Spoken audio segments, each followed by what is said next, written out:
Talking about you got this and you got that, and you gonna murder this one and murder that one. Talking all that bullshit. I'm gonna put it to you like this, yo. This is for the nerds, this is for the brainiacs, this what we deserve. Go ahead and play it back, you ain't gonna touch me, you not gonna do nothing, you are not above me. I bet you wish you was me, I know that I know.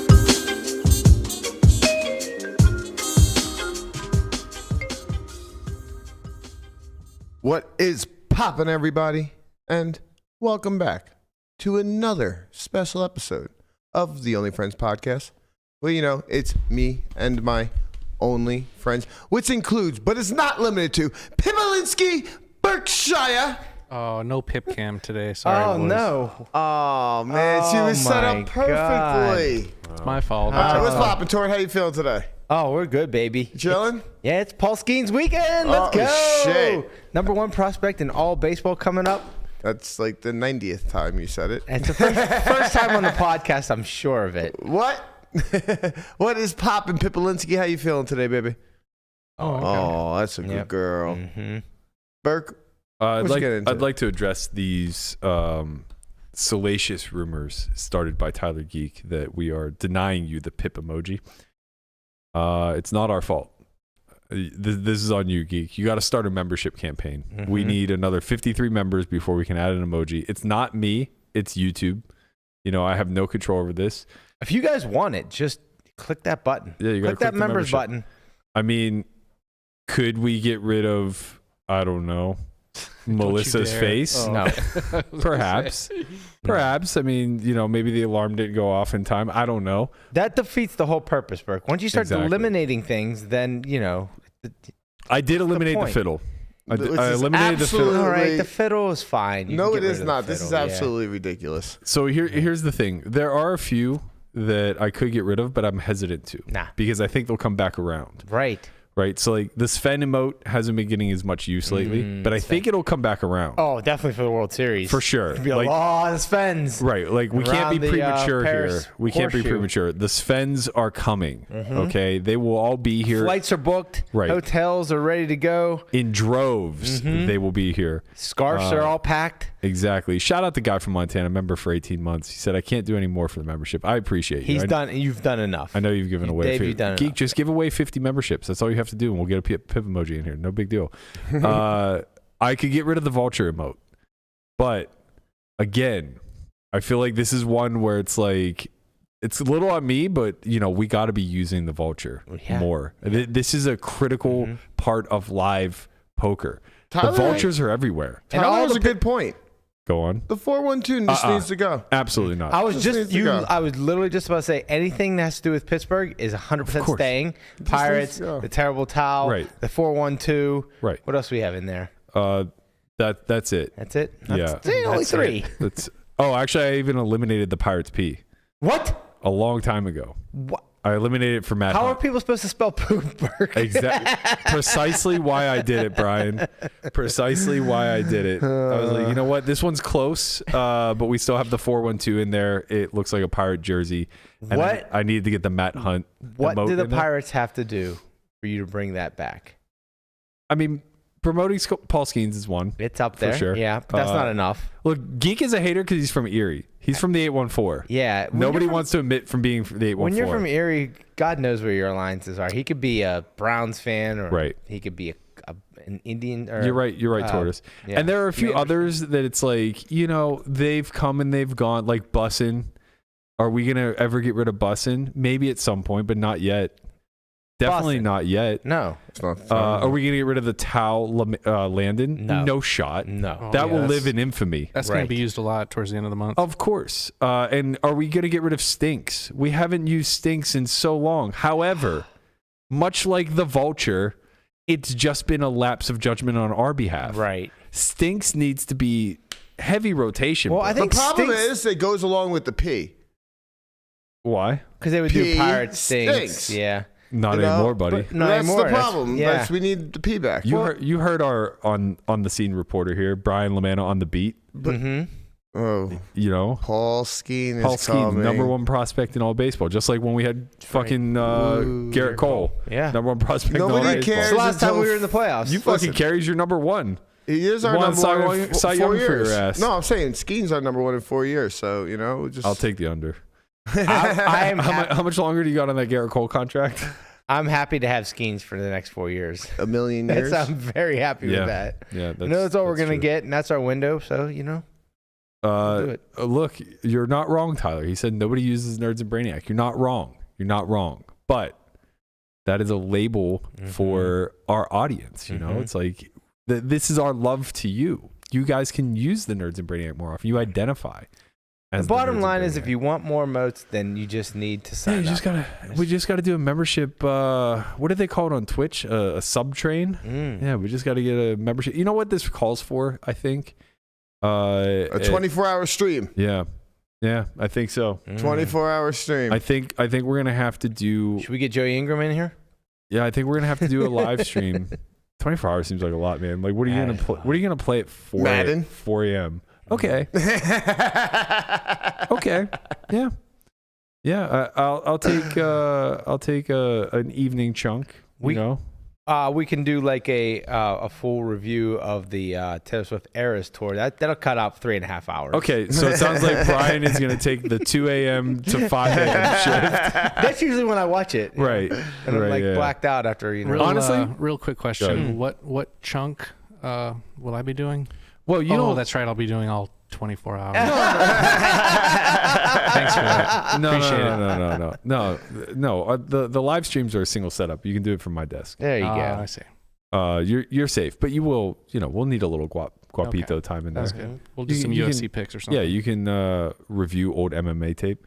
Honestly, this is no joke. I get it. Like, I've seen Melissa do Twitch streams where she's watching some like really trashy TV, and I was into it. Like, she's just commentating over some trash reality TV show, and I'm like, this is kind of good. Yeah, this is really kind of good because the show sucks. But with your commentary layer over top, I'm interested. There's like shows that actually exist like that. It's called like the couch something, or where it's like just people on a couch just watching the show. Maybe we do some board games. Board games. Ooh, yeah. Train game. I was gonna say trains. That's not the right. we could do Monopoly. That'll last like 3 hours at least, minimum. Yeah, but train, somebody dies in here, and then we get a lot of people watching. That's true. What's the actual name of it? It's not Trains. Ticket to Ride. Ticket to Ride. Yeah, I hate that name. No, that's why we call it Trains. I hate Ticket to Ride because everybody just starts singing the Beatles song. It's so brutal. Got a ticket to ride. You see, what song is that? He's got a ticket to ride. Of course you wouldn't know. There has to be a rap remix of Ticket to Ride. My baby don't care. Christ almighty. Man, we are struggling today for It's Friday, content. man. It's Friday. You know, we're loose. We got nothing to talk about. We're just... It is Friday. You know, we're trying to kill time until we get to the muck. I think Ryan Braun asked if you wanted to come on his casting couch. Absolutely not. Now That's we're talking. Super fucking creepy. Although we kind of have one downstairs, technically speaking. All right, we have a fun show today. First and foremost, I want to remind you all that Conrad won't be here next week. Because we will be getting it popping on Tuesday, May 14th. We are in Montreal for the WPT meetup game. And if you qualify for day 2 online on Sunday, I think it's for the Prime, you get to hang out in Montreal. We're going out, we're hitting town, we're getting it popping. So let's get it popping. You're in for a treat. I can confirm. Ape Styles gets it popping. He likes Montreal. He's a good time to be around. He has fun. Sounds like a party. It's gonna be a hell of a crew there. So it's you, Swan. I'm sorry, who? God, I knew you were gonna do that. Swan. Stop looking at me, Swan.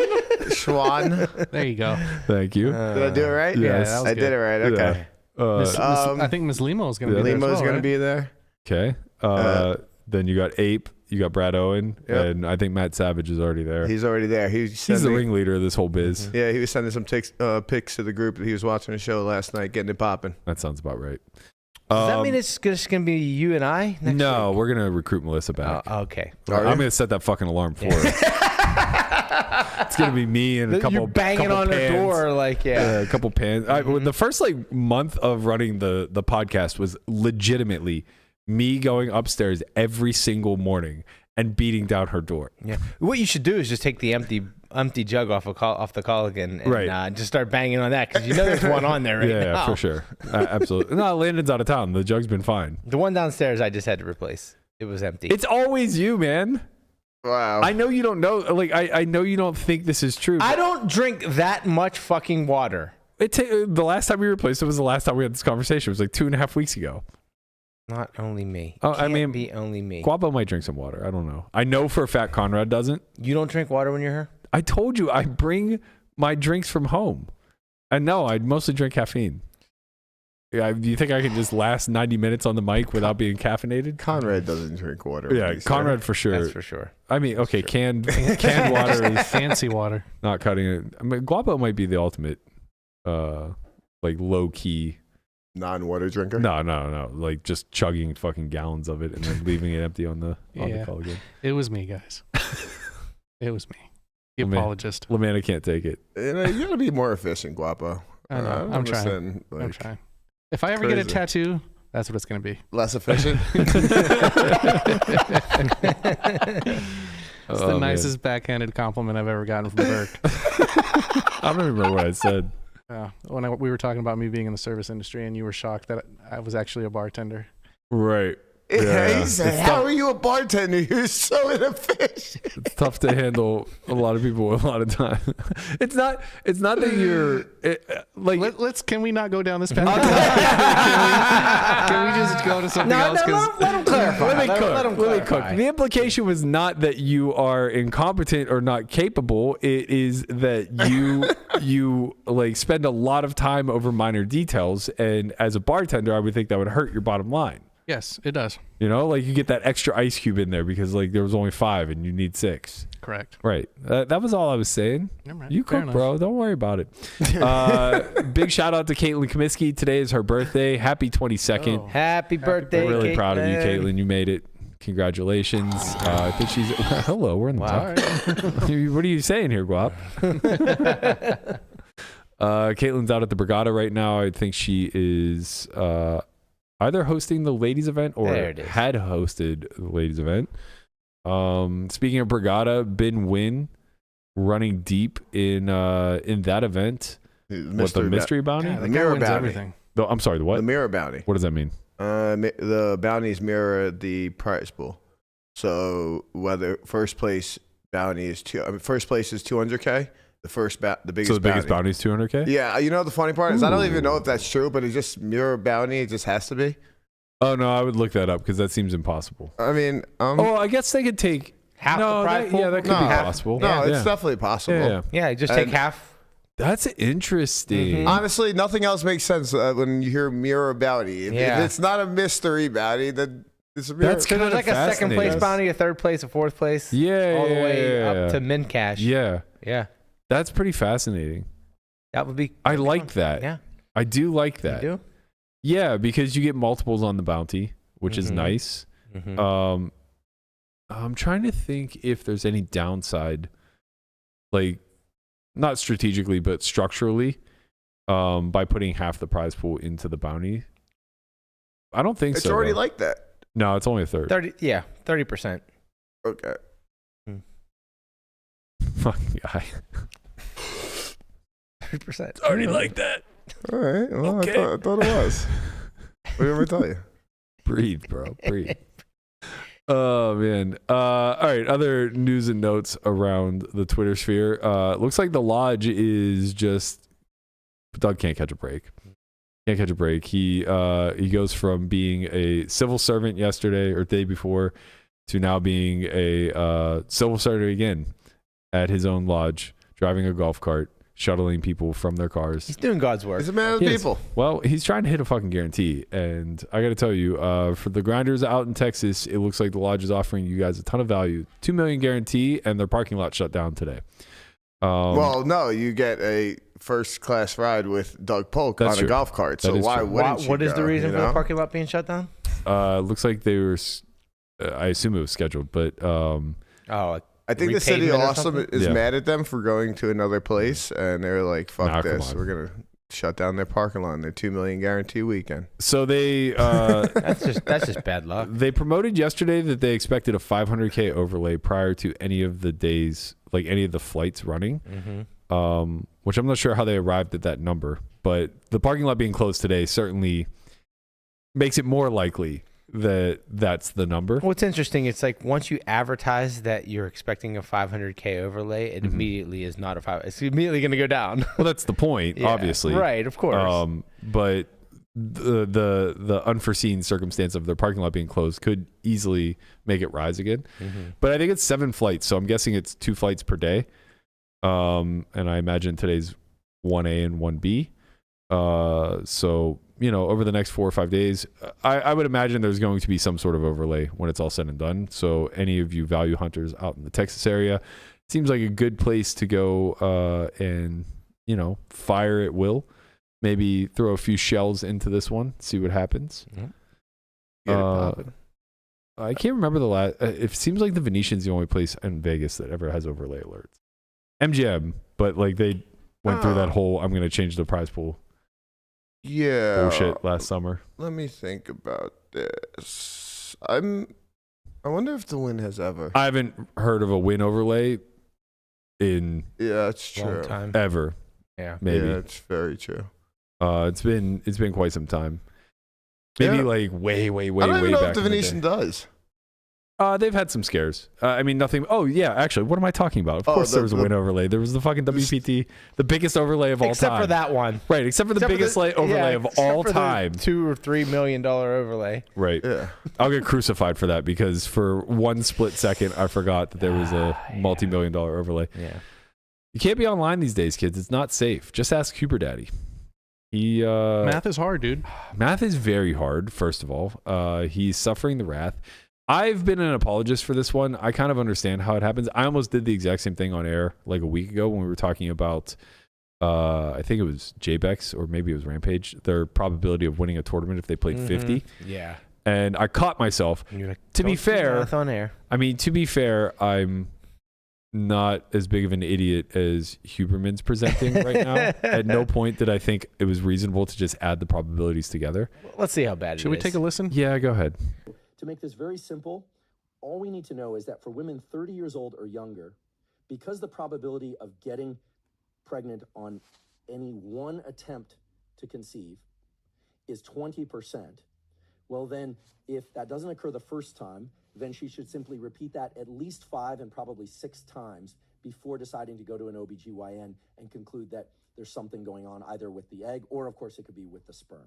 Okay, because 20 times 5 is 100, so we're talking about cumulative percent. So 20, 40, 60, 80, 100, and the 6 month there would take you to 120%, which is a different thing altogether. But to make this very simple, oh no, Huberman. I mean, 120% chance of getting pregnant. The thing is that you know how many babies there'd be out there?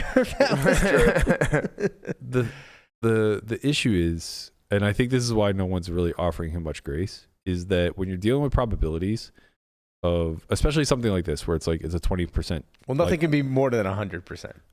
First off. Yes. Yeah, of course. Probability but specifically like in situations like I could see him getting confused if it was like 80% to get pregnant over the course of a month trying, right? Yeah. Then I could see like some confusion happening where you arrive at really large numbers and it doesn't click. But when you're at 20% and you then land on 100. The second you land on certainty with probability, you should always just be like, I should check my math. Yeah. And when you go over certainty and you say, now it's 120% likely, like that should be the key indicator of like, fuck, I screwed something up. And like, I'm quick to forgive this kind of stuff because obviously like between the podcast and training courses and stuff like that, like you're often doing it live. And like, in training courses, I've definitely messed some stuff up where I scripted it in a certain way and didn't double check my math, only to later realize that it was wrong. But the thing is like, you don't put it out. Right. Or at least you try not to. Sometimes there's oversight. And like, I could see a world where like this could get overlooked, except for that he landed on the 120. Yeah. And it's like this, like there had to be a part of his brain that just clicked and was just like, that cannot be correct. And to be fair, like it passed for a year. Nobody caught this. Oh, this is a year old? This was a year old. Oh, wow. It just got caught yesterday. And then he put out an apology today, which I find to be... I don't know, man. Like, it's hard for me not to give the guy the benefit of the doubt. Like, I was talking to Barber about it, and I think he makes really valid points. He's like, nobody in the STEM field that deals with probabilities on the regular could ever in a million years make this mistake. And it's like, yeah, I understand. Like, even when I almost botched the error, like doing the mental math on in real time or whatever, at no point was I trying to make like dependent or independent events correlate to the point where like you're adding them together, right? I knew in my head that's like, oh, there's some multiplication, or in this case, it's taking it to the power of. The second that you land on that, you're just like, I'm not going to do this in my head. Right. I'm not going to do 5 to the power of 50 in my head. So let's just move past this. Say math. Right. Math hard. Right. And we'll go forward. But that didn't seem to click for Huberman there. And based off of I trust Barber obviously a lot more than myself. He's actually in this field. He's like, nobody worth a grain of salt would ever make this error. But what I keep coming back to then is how could Huberman, like, is this where we find out he's dumb? He's a neuroscientist. No, I think he just had his coffee a little too early that day. Right. Forgot to get sunlight. Yeah. Missed the protocols. This is why you have the protocols in place. Exactly. You miss the protocols, your brain goes mush. Yep. And you make a hapless error like this. So he put out an apology and he said, I strive to get things right on the podcast. And if I don't, I do hope people will point it out. I re-recorded audio to correct it and post corrections in the show notes, captions on all platforms, and pinned comments on YouTube. Below is the correction now posted for the fertility episode. At the timestamp related to the cumulative probability of pregnancy, I made the math error. The appropriate equation is 1 minus p to the nth power, where p is the probability of getting pregnant in a given cycle, and n is the cycle number. Therefore, the equation for the scenario is 1 minus 0.8 to the 6th power. Using this equation, cumulative probability over 6 cycles is 73.8%, rounded to 3 significant figures. So I have empathy for him. Or do you think he did this math?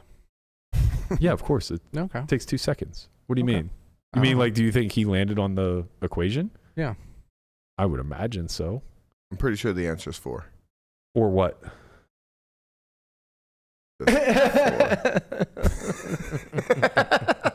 Conrad didn't say anything wrong with 120. It's like, this seems pretty good. This is great. Good math. I bring this up because I think that it's relevant to us specifically, because we are talking in real time. We're going to get a lot of things wrong that aren't math based. Like, getting math wrong is a sin, right? Because it's a clear black and white. Like, either you're working it out in your head or you're not. Did he change like the thesis of this? Like, did he say, like, because he was saying, like, well, like, you should try 5 times or 5 or 6 times before you go to. It seems like it doesn't alter anything. Well, I know, but it just seems like you should probably try more than 5 or 6 times before. 5 or 6 cycles. Oh, I thought you meant 5 or 6. No, that's what I throughout understood. the ovulation cycle. 5 or 6 times. Gotcha. Well, that's because you're watching the clip out of context. Right. I thought, okay, yeah. Basically, he's saying over 6 months, if you're trying while she's fertile. Yeah, right. That makes a lot more sense. Yeah. Okay, I was thinking like you tried 5 times. Yeah, you have sex 6 times. 6 times, and if you didn't get pregnant, like, go to a fertility doctor. I'm like, that doesn't seem to make sense. Like, maybe give it a little bit more of a go. What are you talking about? This is how I've decided I'm sterile.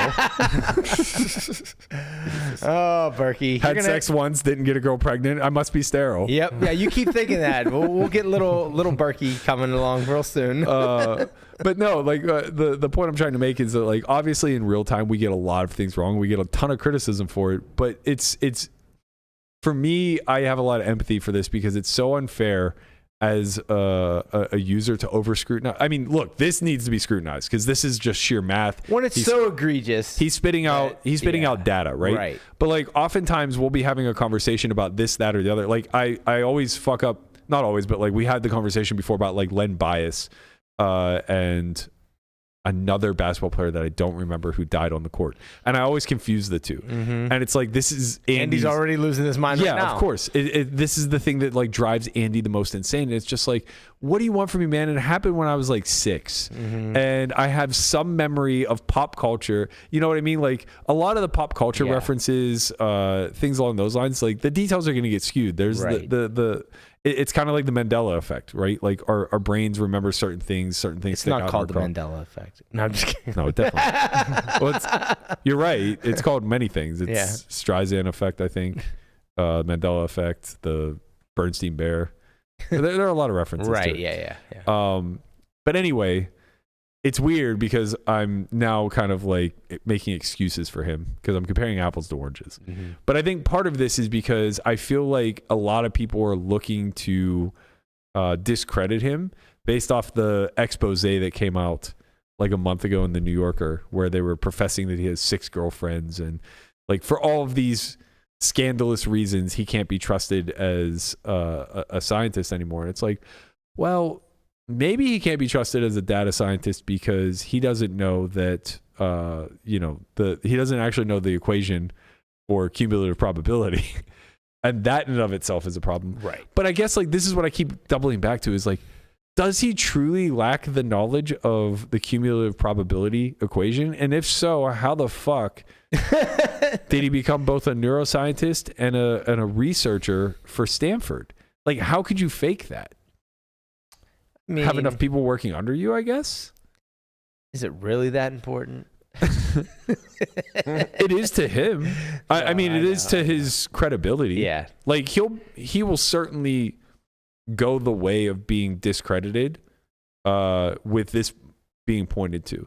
Mm-hmm. And this, the reason I understand honestly, this to be true. He might have, like, sometimes you just like have the craziest brain fart and you just like your brain just goes nuts for a second, and like it makes it appear that like you had no idea what you're talking about maybe for a long period of time.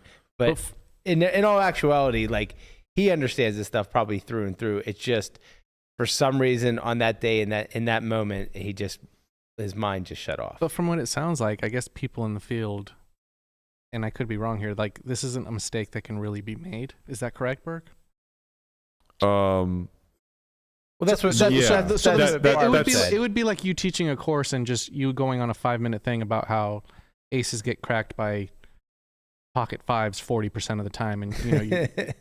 Am I correct? Is, like, no, maybe you're right. Yeah, but the thing is like I could see a world where like my brain latches onto a bad idea like that. Right. Even though I know better. Right. Right. Sometimes like you have lazy brain, you're foggy, whatever. Right. And then you go back and like, what the hell was I talking about? Right. It's like then somebody points it out and you're just like, oh, of course. Right. Like, yeah. I've definitely had that happen where I've dug in and that to could just a bad be the idea. case here.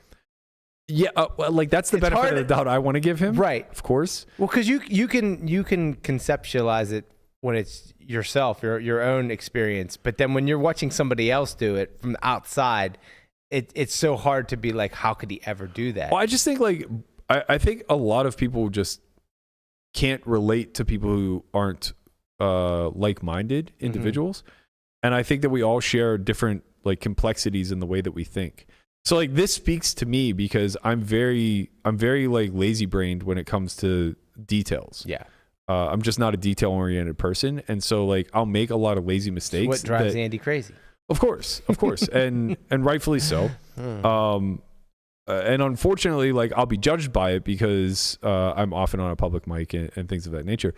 But unfortunately, because I either choose not to change the way that I think or pay more attention to those details, whatever, this happens with me with words a lot, right? Like I'll mush words together. You use a certain word for a different meaning. Yeah. Or like oftentimes like two words that sound very similar to me when I'm speaking very quickly, I'll reach for the wrong one. Right. I'll even correct myself often in real time where I'm just like, no, wait, like it's the other one. Yeah. And it's not due to a lack of understanding of what those words mean. It's just like the way that the brain is processing quickly in real time. You're speaking fast, you're speaking off the cuff too. Well, right, but I'm not even trying to make excuses. I'm trying to say that like I think certain people are just like inherently prone to certain mistakes as opposed to others.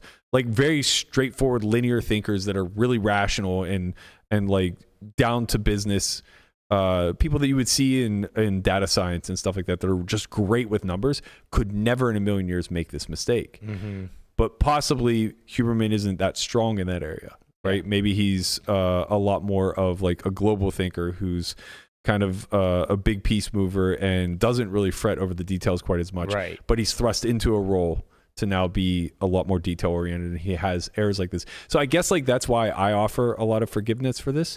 But also on top of that, it's like I know that people are just itching to cancel him because I've seen this cycle happen so often. Cancel him. Not cancel, but like just people in general. Just tear him down from his podium. Tear people down. Yeah.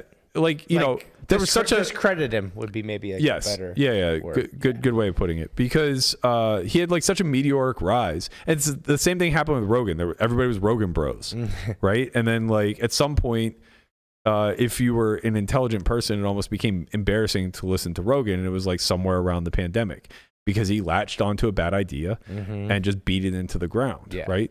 So it's like I see that this trajectory is happening with Huberman. And I'm certainly not saying he's infallible. Of course not.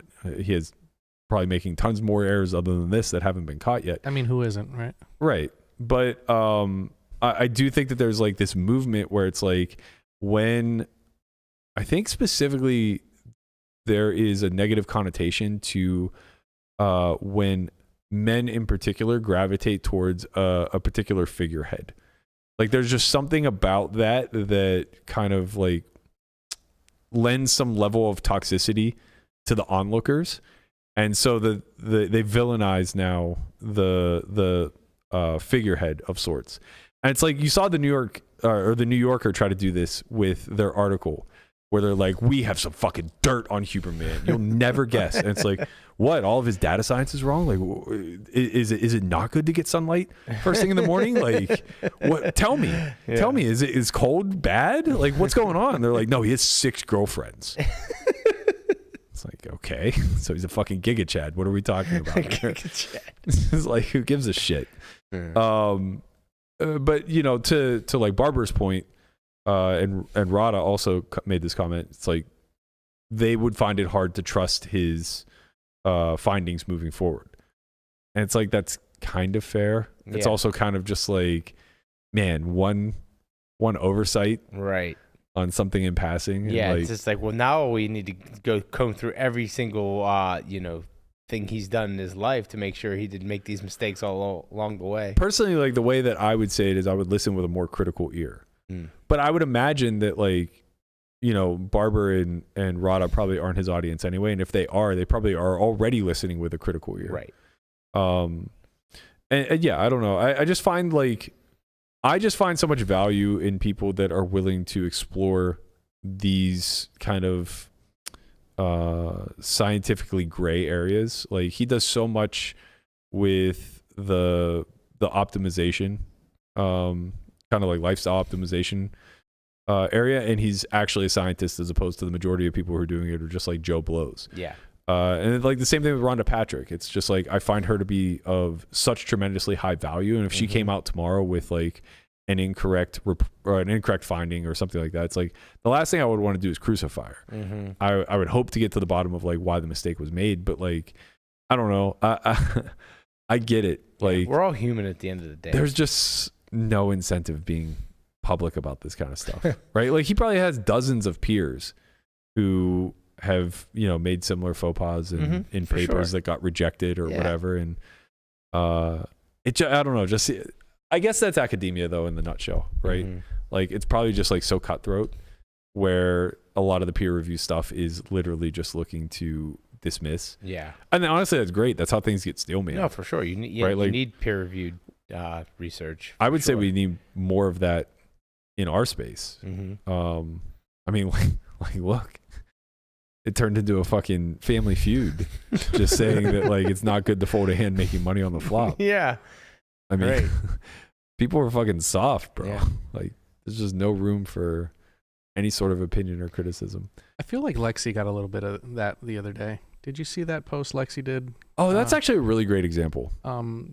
She accidentally said that something happens a little bit more often than it doesn't, or she switched her words around, and people just came out in droves. If you can find the video, it would be helpful for the audience. That's a perfect example of a mistake I could see myself making, and a perfect corollary to what you're saying. Like, nobody who plays poker that understands the game in any capacity would ever utter this sentence. And what it was basically, what about 3-betting? She said like it was 3-bet small pairs because you're more often than not going to flop a set, right? Which is basically the equivalent of saying if you're 20% to get pregnant and you try 6 times, then you're 120%. Honestly, it truly is. It's a really perfect parallel between like our world and theirs. And I don't think Lexi doesn't know the probability of flopping a set. Of course she doesn't. Right? It's just it was just kind of harsh that everyone just jumped on it as if she wasn't aware. Well, I mean that's kind of the same thing, right? Like I think that if you follow this video of Huberman, look, it has like almost 5 million views now. Yeah. If you follow the comments, like basically nobody thinks that this man should be working in like data studies any longer. It's crazy. Right? So it's just like, it's a complete and utter dismissal of his capacity to do any of this. She might have taken the video down. Yeah, I was looking for it. It's in the ethos now. Yeah. But yeah, basically she was saying like class of hands that you can 3-bet, 3-bet these hands, 3-bet these hands, and then also small pairs because more often than not, you're going to flop a set. And no, didn't she say you're no, not? It was definitely something like that, but I think she flipped it around as far as like more often meaning not as often or something like that. She literally ended the video with, and because more often than not you're going to flop a set, but what she meant to say you're not going to flop a set is more often than not you're not going to flop a set. Right. Oh, okay. But her brain didn't allow the double negative, and it's funny because I watched that video and I think my brain just heard the correct thing because it's just like, how like when something's correct, your brain will just like correct it for you, even though they said it incorrect because you know what the answer is. Yeah. And I didn't realize that she said more often you would flop a set. Yes. Okay. Wow. Yeah. And it's just that is literally just, misspeaking. Yeah. Right? Like she knows, I know she knows that. Or she believes in magic, and when you 3-bet, you can you flop a set more often. Flop more sets. No. Maybe that's her experience, Brian. No. We're all just living in our own little realities. Yeah, true. Yeah. Everyone should just relax. People make mistakes. We're all human. We all misspeak. We all do certain things. I mean, like if you go back and you look at Huberman and he made this mistake, 10, 15, 20 times, and you're like, okay, well, hold on. We need to really dig into this now. Maybe there's something there. I agree. If you did this one time, like, okay, like it just happens. It's like we are human. We make mistakes no matter how big or inconceivable we think they can be. Yeah. I go back and forth because it's like he's going to get held to a pretty high standard and justifiably so. Yeah. And also like between him and his editors and whoever else, they didn't catch it. But I'm also on the side of like, it happens. Yeah. Maybe it doesn't. I mean, honestly, like I think I'll get crucified for even excusing it and saying like shit like this happens. But yeah, I mean, I guess like I don't know. I'm still getting my sunlight in the morning. Yeah, I think there's probably more good than harm. Let's end this news and notes on one final thing that I'm a big believer in. You guys all know that. Crystals have made their way to the table. What? Did you just say? Yeah, it's time, buddy. Wait. What are you talking about? You mean they haven't been here already? Oh no, not like this. Oh, this is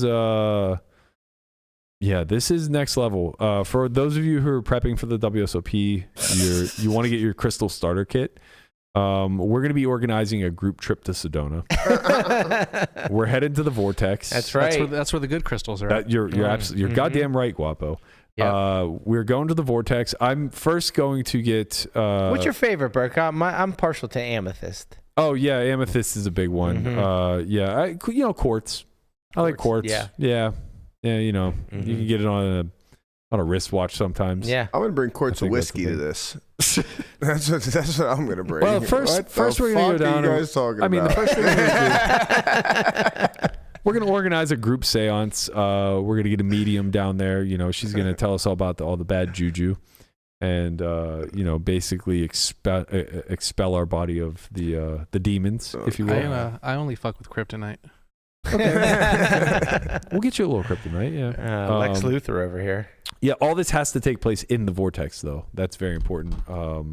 Coincidentally enough, there's a gift shop called the Vortex. Oh, nice. So we can get all of our crystals. You know, I think it's a troll, but for years Danielle has been saying that like she's super into crystals. I mean, I'm pretty sure she saged your house when She you did, first got and it, then so immediately that all a pipe- kind of goes hand in hand. Literally immediately a pipe burst. Like within 24 hours. She didn't sage fast enough, apparently. No, She- you let Danielle fucking do it. cursed it. That's the problem.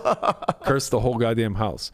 But like as a troll, they had this giant crystal there. I think it was quartz. I don't remember, but it had to be You talking about in Sedona. no. Yeah. It's amethyst. Oh, okay. It's a purple one, right? Yeah. Yeah. Mm-hmm. Massive. Has Yeah. to be like Right. It's 100 like, pounds. It was like a giant rock essentially cut in half. yeah. Looks like a meteorite. You think we can still? I was gonna buy it. I was just gonna buy it as a troll and be like, here you go.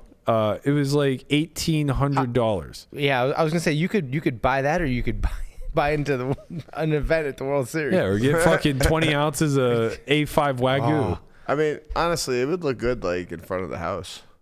No, it wouldn't. It absolutely would not. It might look good as my card protector. But Wow. it's just 80 giant pounds on thing. the Oh man. We got to do something, team. We got Yeah. to do something Oh, to look switch at it all that. up. Look Yep, how that's the beautiful. one. There you go. Wow. Now Okay. that That's the one. Let me tell you. Those little guys. That's the one that cost 1.5 million. Yeah. This is so stupid. So This is so dumb. I Look, I don't want to that's beautiful. discredit Isn't that anybody. beautiful? I don't think it holds any special power, but I think it looks nice. Why are we so dumb? Why are we so dumb? We believe that touching fucking rocks is going to change our cards. Listen- And we're also trying to crucify Huberman for getting a fucking equation wrong. We're human, man. This is So what we're dumb? humans do. We reach for. We don't understand the universe, so we have to like create a story in our mind that can like Let us sleep at night, conceptualize yeah. what is actually You know how we- happening in reality. You know how we Helps look at us like cope. you know how we look at like fish and like cats and dogs and like we just see them as so inferior and just dumb by comparison. Yeah. I'm confident there is something among us that is just like looking at us and laughing. On Oh, the probably. I'm Yeah, sure. The There's fucking something rock that overseeing you were us. just Right. looking at. Shut up.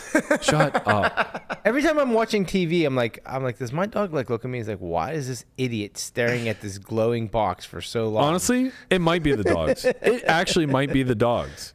The dogs might be the higher power. Yeah. Sure. And they literally might just be smarter than us, and they're like, Except oh, for you- Rudy. Yeah. Well, there's They're always like, there's look- always a spectrum. We think we trained them, but they trained us to take care of them for their whole Correct. entire lives. You get everything they want: food, shelter, hugs and kisses, They're literally royalty. belly rubs, whatever they want, Yeah. toys. They're literally royalty. Yeah. They live like kings and queens. Right.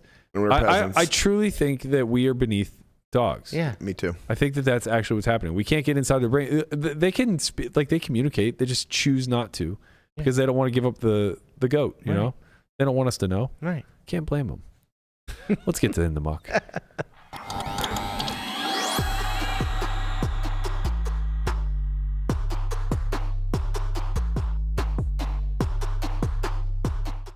Oh baby, we're back with another user submission. This time from my stomping grounds, the old Jewel. We got Cade. He's in the muck here.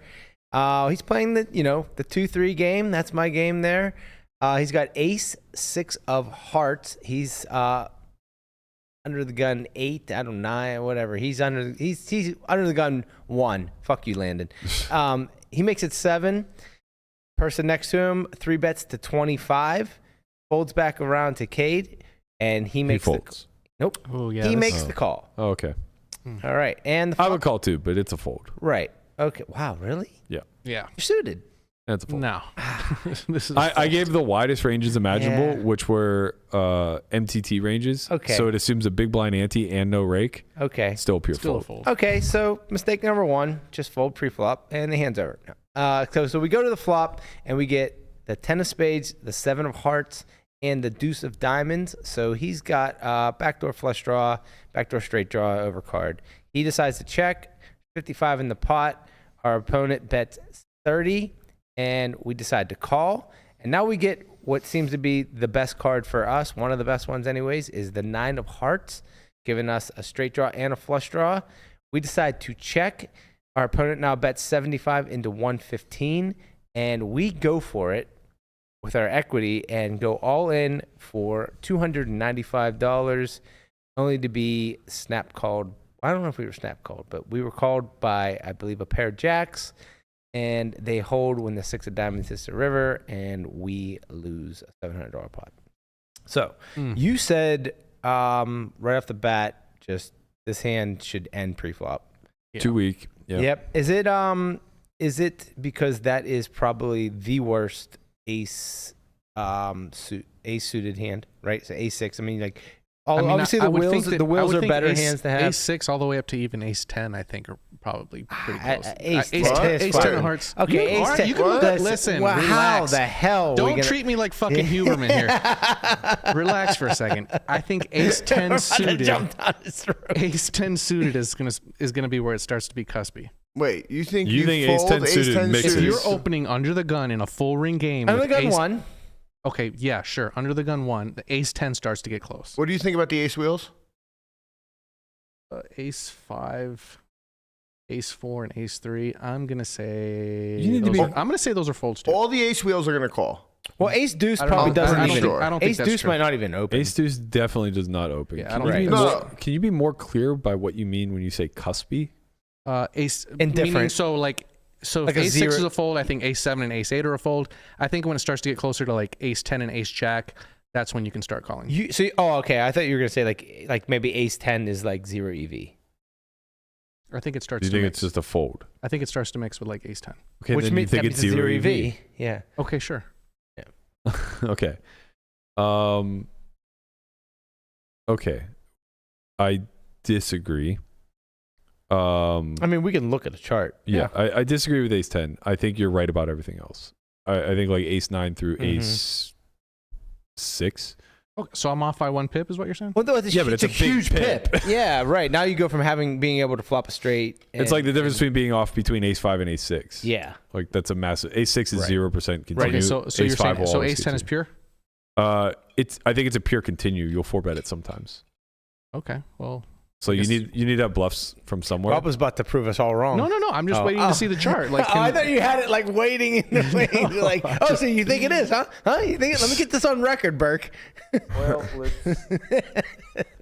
let's go to good old solvefory.io. We'll check the range viewer for this one. All right, range viewer. We have some live ranges. Full ring, under the gun, opens. We have some live ranges, so we're gonna do 8 max, 100 big blind. 8 max. So under the gun opens, under the gun 1 3-bets, and we have where is it? Okay. So Guapo's right, it mixes. Look at Guapo. Wait. Ace-5 and ace-4. I'm sorry, what are we looking at? Guapo. So it mixes all 3 options here. And look at that. I think we should discredit Berkey as a coach, just like after that is just pure. Wow. Fucking Matt Huberman over here. Okay, I think we can end the show on this note. Fucking dummies. Ace-5 gets in there. Hold on. Okay. Ace-5 doesn't fold. Here's the thing. Yeah, ace-5 is pure. When it mixes, you're gonna throw it into a pure call. Don't start doing that. I mean, in a game, in a live game. This is also against the perfect response or a perfect 3-bet range. Right. So it's like here we go. Just give me a fucking win, man. No one said you were wrong. No. I mean, we kind of was like, what the hell are you talking about? I mean, I think it's a ridiculous hand to fold, but yeah, it does mix all 3 options, as does king queen suited, which I think is also too tight if you're folding. But everything else I can get on board with, mixing with like queen 10, jack 10, your suited connectors, all those mixing. I feel like mixing 9s, 8s, and 7s is also like way too tight, where like 6s and 5s are almost pure continues. So it's just like, I don't know. I mean, also granted, the sizing in real time was 8 big blinds, where I think we're sizing. Okay, it's 8. So I think here's the thing. one thing I do know is Guapo knows his preflop charts. I'm being serious. Like you know these charts. For 100 big blinds, yes. Right. Yeah. For 100 big blinds, you've studied them through and through. So like when you said that, like that's why I was like, oh, do you have the chart up? Or do you like, because you know, because I think like I figured you probably knew that this was pretty accurate. Well, I knew that it was close. Right. But I think like, and you've also played online a lot where you need to be like pretty strict with, I think, these charts. But like I think when you played live, I just think that like the games are softer and you want to be playing as many hands as possible since you're not even seeing as many that per hour. So you want to like when like something mixes like this, you almost like instead of like trying to think in your head, oh, does this mix? Does this do this? You just move certain things into like pure actions. I think this is a much more reasonable response with the exception of the small pairs. So this is 100 big blind. No rake with an ante. Right. So you're obviously going to play quite a bit looser. So the continue frequency here is looks like it's about 48%, where I would imagine the other one was probably half that. Yeah, it was very tight. Yeah, let's see. 28 or something like that. Under the gun 1 3-bet. Continuing frequency is... No, it's actually really close. It's still 47%, 46%, give or take. So it's really only a few percentage points off, and you are deeper than 100 big blinds in this particular spot. You're 130. I think I agree with Brian just in a general principle sense, where it's like when people are 3-betting like pretty transparent. So like look what his 3-bet range is, I guess, to begin with. In the tightest formation. And then like we can just adjust from here. So when we look at what the 3-bet range is under the gun 1, how much of this is he missing, or how much of this does he have too much of? So in other words, like how often is this guy playing flats with jacks, queens, tens, nines, right? In a live environment playing 1-3, yeah. I would say there's a nice chunk. Kings, ace, king, king, queen suited, like ace, queen suited. How often are these flats actually coming through? It really only it depends on the opponent, but like. But if you're talking about the pool tendencies, I would say that there's probably more people than should be. Well, here's what I think. I think there aren't people in the live realm that are mixing those, right? So like one person just is going to always purely 3-bet it, and then the other person just always flatting it. Yeah, that's kind of my premise, is that there's just a bottom by which they 3-bet, right? So like in theory, there's only 2 pure 3-bets. It's aces and ace king suited. That's it. Everything else mixes, right? Kings? Yeah. So if that's true, how do we think that applies to practice, right? And I would suppose that people just have a 3-bet range that's pre-baked. Yeah. Right? Like they don't ever guess. And when they do guess, that's just their bottom. Right? So like when they look at jacks and they base it off of the person who opened, that's them guessing, which means that jacks is the bottom. Right. Which means that they have no decision with like eights. Eights would just always call. Right? So like jacks, tens will feel bottomy. Nines, eights will just bucket into calls. And the more we understand that, the more we could lock for things, and the more it will adjust the response to the 3-bet, right? So I think like the issue becomes when we look at these charts, we kind of lazily use them because some of the hands that you choose to 4-bet, you also wouldn't want versus these like very linear top heavy ranges, right? Because they're just like you're kind of like punting away the equity of the hand. They hold too much value sometimes, right? Well, they hold too much value when the SPR is a little bit deeper, and then they just get fucked whenever you lower the SPR because oftentimes you're just getting absolutely torched by top of range. Yeah, you like the top pair and you're just never good because they just have aces and kings. Like using ace-5 suited here as a 4-bet feels largely like a torch because they just don't have like enough king-queen that they're supposed to have. Yeah. Or like ace jack. Yeah. Where they're just going to fold it. Correct. Right. Now it's just like, oh, what a great event that is when you 4-bet ace 5 and they fold ace jack. The problem is they just don't have ace jack to begin with. Right. So like when all that becomes the issue, like everything has to kind of adjust as a correlation. And now the price on the pot becomes like pretty relevant. So it's like when you have ace 10 suited, it's like, it's supposed to mix all three options, but it's like probably a terrible 4-bet. Almost always in a 1-3 environment or 2-3 environment. Like maybe 99.9% of the time, it's just a terrible hand to 4-bet. Yeah. But maybe it plays like pretty well as a call because they do sometimes 3-bet ace 5 suited. They do sometimes 3-bet like 9s. Hands that you can, but more importantly, and this is the part that we can't really predict without actually running preflop solves. They might just play too passively post. Yeah. Right. So like it might just come like queen 4 deuce and they always check back jacks. Right. Or they always check back ace king. And now the more your realization goes up from out of position, the more some of these cuspy hands, as we're referencing them, the hands that like will mix between all options, the more playable they become. Right. Because the biggest reason why it mixes folds is not because it's dominated at a higher frequency than ace jack. Yeah, that's partially true, but like not by a lot. It's only a couple of candidates. It's mainly because it's going to get denied its equity more frequently than most of the other hands that you could potentially choose. And in the live realm, the player pool overall plays too passively. Correct. So yeah, I think all of that's worth noting. That's not to discredit like Guapo's knowledge of the charts. I said Guapo like knows his shit for sure. Yeah. For sure. He obviously is like pretty locked in, especially for high rake ranges. I gave a much wider range. I gave him an MTT range basically. So I think this is indicative of the fact that he has A6. Like even still, I gave him half A6 combos, and this is non-existent. Yeah. So even in the widest ranges that we can imagine, which are 100 big blind or 130 big blind with an ante and no rake, A6 suited is still just a raise fold. Yeah, and also like in the live realm, people don't play too tight pre-flop. They just play too passively pre-flop. Yeah. Like they want to see 3.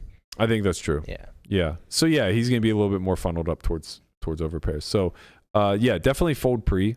Before we go on and look at the rest of the sim, what do you think of the flop and turn play? I mean, if you're in there with the ace-6 and you flop backdoors, you have an over, which is, when your opponent has a lot of these,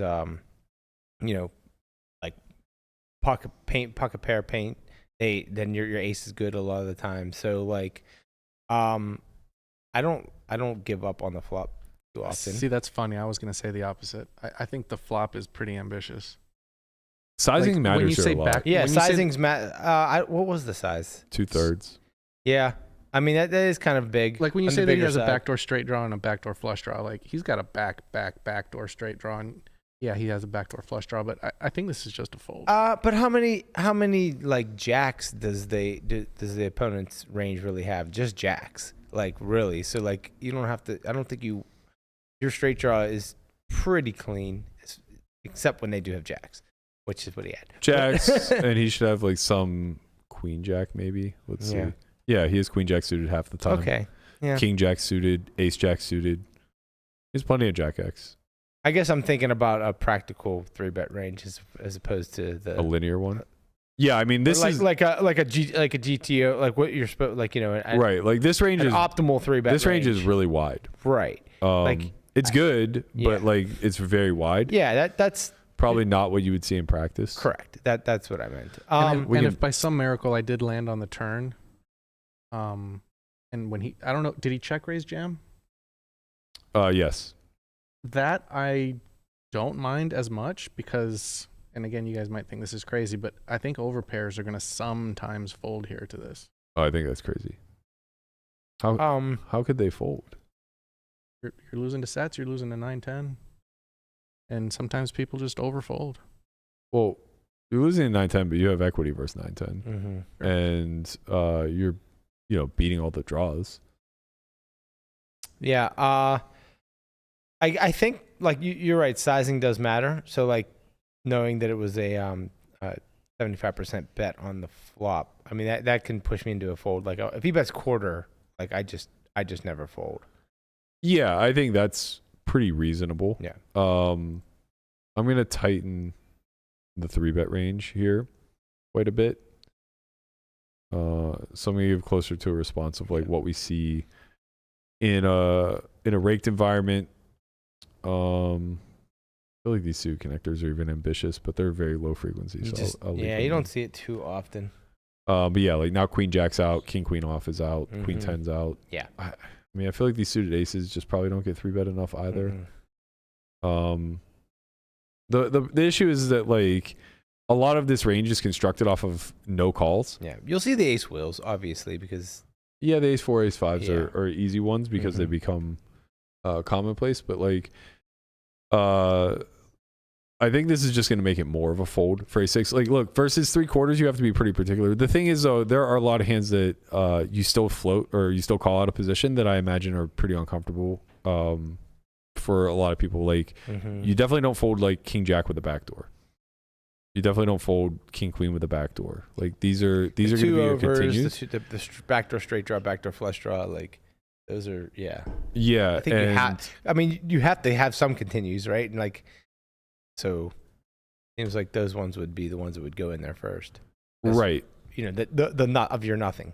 Yeah, and it becomes odd because like I think you have a desire to check raise them as well. Again, I haven't looked at this yet, but I would imagine those hands mix check raise. Mm-hmm. But you probably just check raise pretty small, especially versus the larger size. Yeah. In any event, like I don't think the ace 6 will continue, so we'll probably have to force that one. And then I would imagine you want to jam combo draws on the turn, so it's probably not going to be bad once we force it. Like I would think King Jack of Hearts would play check jam because there's no showdown value. Now ace 6 of Hearts might not jam because it's blocking the folds. Like you're blocking the ace king off that might double barrel, the ace jack off that may double barrel, hands of that sort. So maybe it just plays call. It also does have some showdown value. Beats King Jack of Hearts, which may not triple off. Probably will, but like I don't know. I haven't looked at this yet. I'm just speculating. But I think pre-flop is obviously a mistake, and I think on the flop is probably a pretty big error too. So no leads, obviously.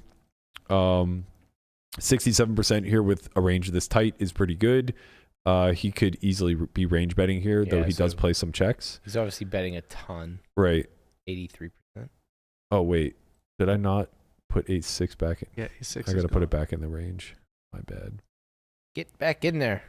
My bad. So I'm just going to give like half all these suited aces because if he didn't raise fold ace 6, he's probably not raise folding anything. Ace 8, ace 9, yeah. Probably even like ace 3. Right. I imagine like King Queen is in there. King Jack, King 10. Suited. Yeah, I'm just kind of like painting at this point, but I just imagine that a lot of these hands just respond through call at a really high frequency, even like 4s, 3s, 2s. Okay, so let's give our original raiser a wider range and the 3-better a slightly tighter range. Okay, so now because of the asymmetry in the range, there's so many more hands in the out of position and so fewer in position, it actually reduces the bet sizing and now it becomes a range bet. So now it goes for B40 instead of 2/3. You can see we do play some raises, and it's going to be that it's just a fold. 2E size. Yeah, A6 pure fold, obviously. It wants to rely on pairs and then stronger backdoors like Ace 8. So Ace 8 is going to mix between. It's interesting that Ace 8 of Hearts. Oh, I see why. It's because of the 10, I imagine. So Ace 8 blocks 8-7 suited, where Ace 8 of Hearts does not. And that's interesting because Ace 8 of Diamonds also mixes raise and fold. I wonder what it is about the spade that's making it a pure continue. It must have something to do with the 10. some sort of interaction with the 10. So effectively, like, you are peeling your 3 to a straight, 3 to backdoors whenever you have ace 8, ace 9. And you can see that the ace 9 with backdoors is like a pure continue. It's just that much stronger, I guess. Obviously, like, any top pair is always going to be continuing. Ace jack with any sort of backdoor, ace queen with any backdoor, these are going to continue. Even ace queen no backdoor plays a little bit of bluff. And then ace king is just like basically value calling, value raising. You beat enough of even a tight range. So yeah, these worse aces, Guapo's point is very valid. The 6 is drawing dirty to a backdoor straight. So like having 3 to a straight, 3 to a flush in this particular instance where you're not drawing to nuts is not great. But like king jack, for instance, is mostly continuing. So this one feels pretty uncomfortable, but like king jack of hearts, king jack of diamonds mixes raise, call, and fold. You have to do all 3. King queen is now just pretty much pure going to continue when you have a backdoor. It's strong enough. It has enough showdown value as is, and it improves in favorable ways. Oh yeah, I got to paint. I forgot. So we need to lock a call here for ace 6 and see if that's going to change anything. Let's just give it half call, half fold. How about that? Yeah. And then we'll only do it for ace 6. Assume that he doesn't reach so far as to go for the ace 5s. Right.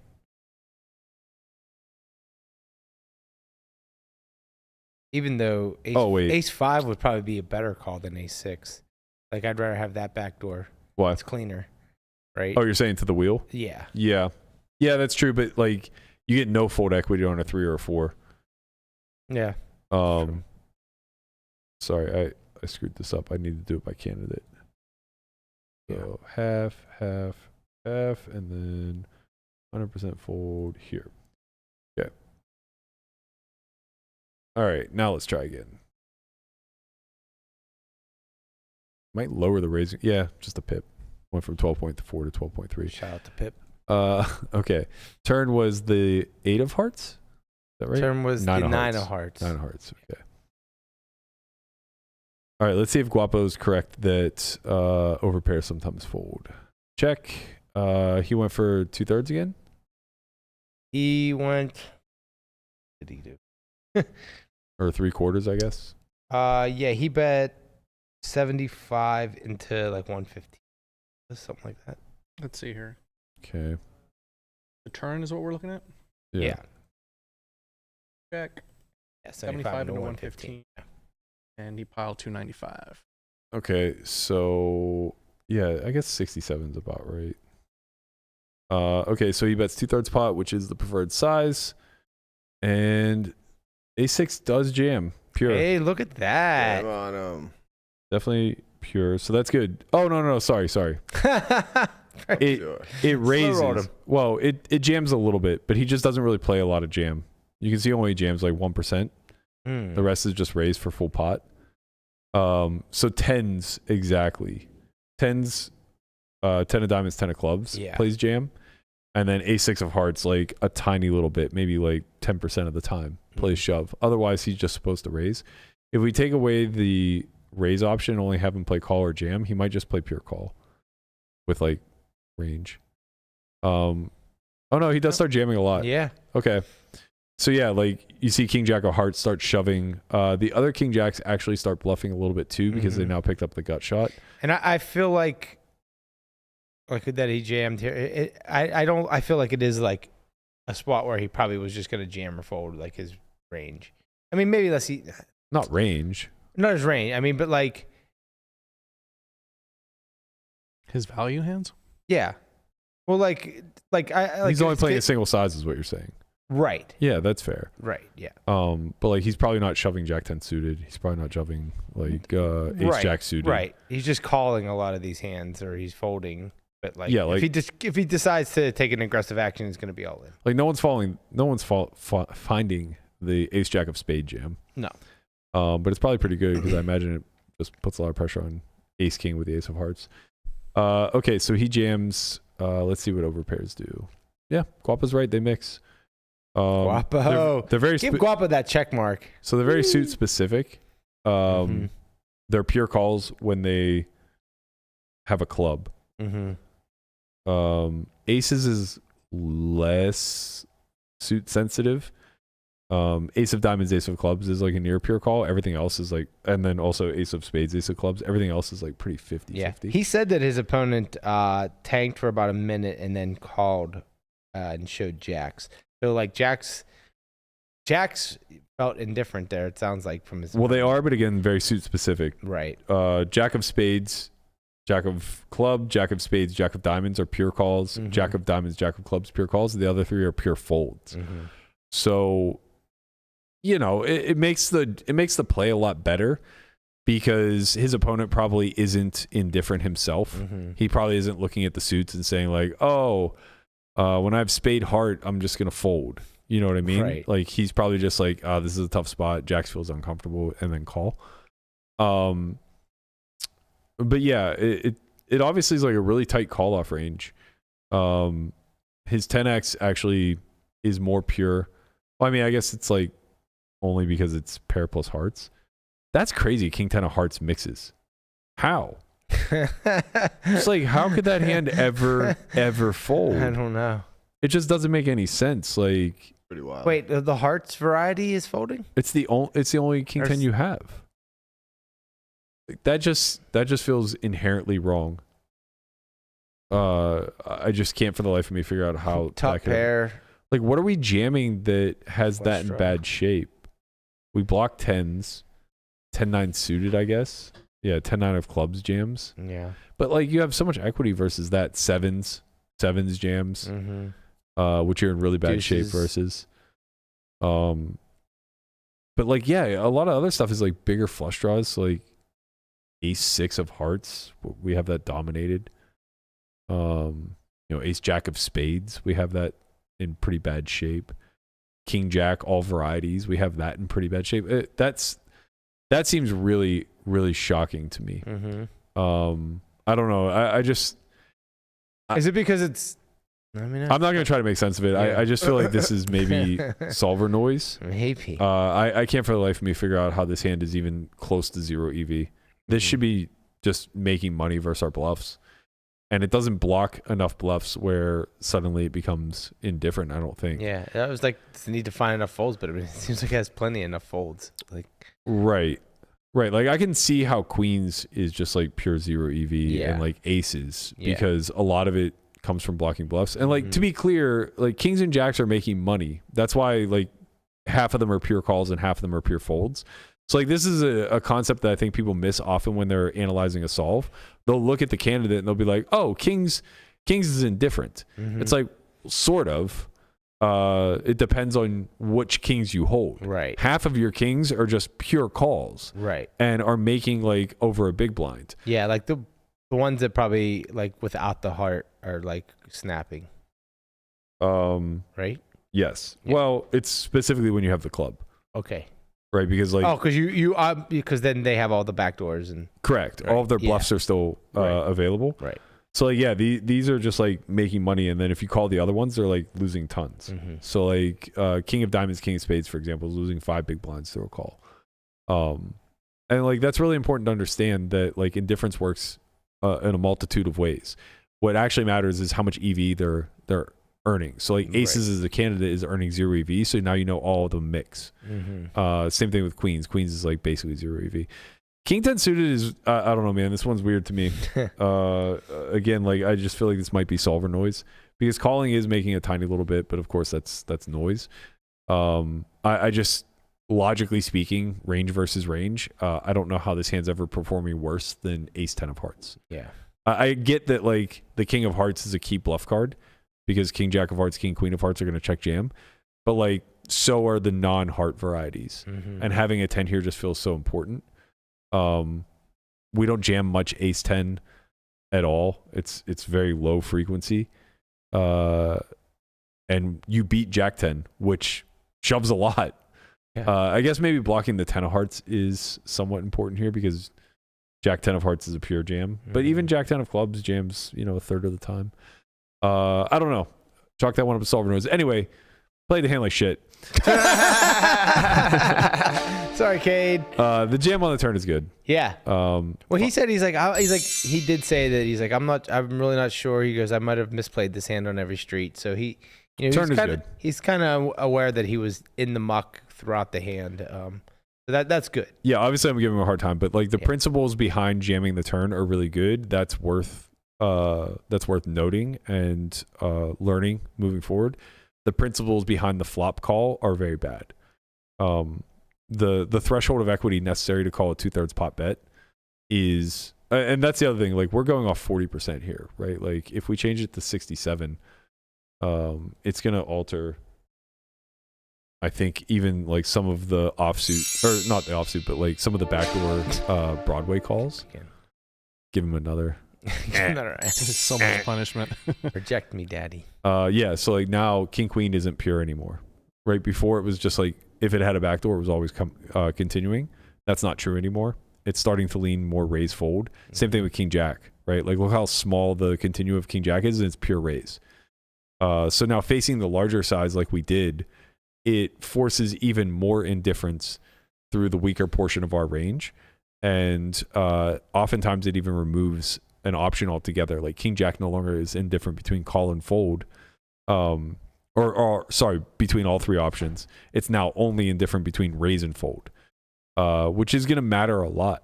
Like even Jack 10 suited now is like playing as much raise as it was call, where before it was like nearly a pure call. All of this is going to alter your strategy a ton. And it just simplifies things whenever you're at bottom. Like when you have ace-6 of hearts, and you're like, oh, I have 3 to a straight, 3 to a flush, and an overcard, but I'm facing 2/3 pot on a 10 high board, and I'm drawing to the ass end of the straight. Mm-hmm. These are all very easy principles to lean on, where you're just like, this is a fold. And then when you do that often enough, you'll start to question, like, should I even be calling pre? Right? Because the fact is, if they are tighter preflop in their 3-bet construction, then they're going to oftentimes lean on these larger sizes post, even if they're incorrect. Right? Like the theoretical size here is range bet for 40. But you can see he's not giving up much EV here by betting 82% of his range for 67% pot. And he's actually gaining a ton of EV if you're going to make errors like continuing with ace-6 of hearts. So I think those are like the big picture principles that are worth taking away here. Get a little bit more, I guess, like efficient with your pre-flop decisions so that your post-flop can become simpler as well, but also be price sensitive. It's very, very important to be price sensitive. When the bigger bet comes through, the bottom of our range is what changes the most. Yeah. I think people forget that. I think people think like, oh, big bet, that's going to alter how the top plays. And it's like, not in any meaningful way, right? The top is just going to find ways to get the money in. Mm-hmm. And then the next tier down, like the middle, it'll change the way that they play, but more so just because it's going to force it to split between two options rather than just playing call. Right now, it might be between call and fold, or it might be between call and raise, but it doesn't give you the easy out of just like, okay, well, I know that I'm in the middle chunk and this is always going to play call. It's the bottom that gets affected the most, right? Hands that were previously either pure calling or mixing between call raise or call fold are now going pure the other way, right? Like they'll just shift into a pure fold, or like we can look at what happened if he bet quarter pot instead. I would expect ace-6 now continues. Yeah. Maybe not though, because he was still range betting for 40% and we weren't continuing. So the only thing that will change here is price sensitivity. And I don't know if ace-6 suddenly has enough equity to justify. Okay, it comes in a tiny little bit, not hearts, only spades. It's leaning on spades first and foremost. It has something to do with the 10 of spades, obviously. Right. Well, it'd be because they don't have top pair and a flush draw, right? What do you mean? It's leaning. The board's blocking ace 10 of spades, so that's that why doesn't matter. Oh yeah, true. Never mind. Right. So that would, by what you're supposing, hearts and diamonds would be better. Yeah. So it's leaning on spades first and foremost, but again, like this is like facing the smallest c bet that we could even conceive, and now your point was also very valid. The wheels are better. Yeah. Right. Right. Ace 5 of spades is a pure continue. Mm-hmm. Ace 4 of spades nearly a pure continue. So drawing to those backdoor wheels a lot better. Ace 3 is now mixing between raise and call. Right. So yeah, I think like the big takeaway here, the nugget that we want to kind of chew on outside of just play a little bit sharper pre, is that when we go post, we're very price sensitive with the bottom of our range. So dependent upon price, the bottom of our range strategy is going to drastically shift. And it's really important we understand how. Seems even more so in like 3-bet pots where the ranges are for sure condensed ranges. Absolutely. But like, you know, if this is a single raise pot and we check and we face a non-size, let's say he just bets 110% pot. Yeah. How often do you think you can continue with king queen? Right. Yeah, of course. Right. Probably not very. No. And if you do, it's almost certain going to be as a bluff. Yeah. Right. Like that'll be a hand where it's like, oh, this has enough properties. Like I can't wrap my head around always folding this hand because it has good enough properties to continue in some capacities. Like, okay, then bluff it. Yeah. Right. And that's kind of the way that we need to freestyle and brain solve in real time, is to just like understand what drives the EV of the hand moving forward. It's like, well, you have king high, you're never winning at showdown, so that's not the objective, right? Which means that your objective is to improve or get your opponent to fold. So now either we're just going to give up or we're going to shift it into a bluff. And it's developing that skill set and becoming confident in it that will allow you to start playing more hands. Now it's not so bad calling pre with ace-6 if you know exactly how to handle 3 different bet sizes on 10-7 deuce in a 3-bet pot versus a tight range, right? So yeah, I thought that was a good one. That was interesting.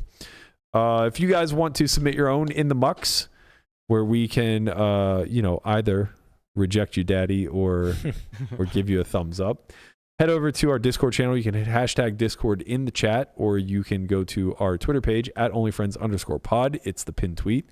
Also, don't forget to like, comment, subscribe. Let us know what you think about these in the mucks. Let us know if you enjoy us getting deep into the weeds, or if you'd prefer just a cursory look at the hands, say fold pre, move on. Let's go. End it all. Conrad's out. He's headed to Canada. Let's pray to God he gets across the border.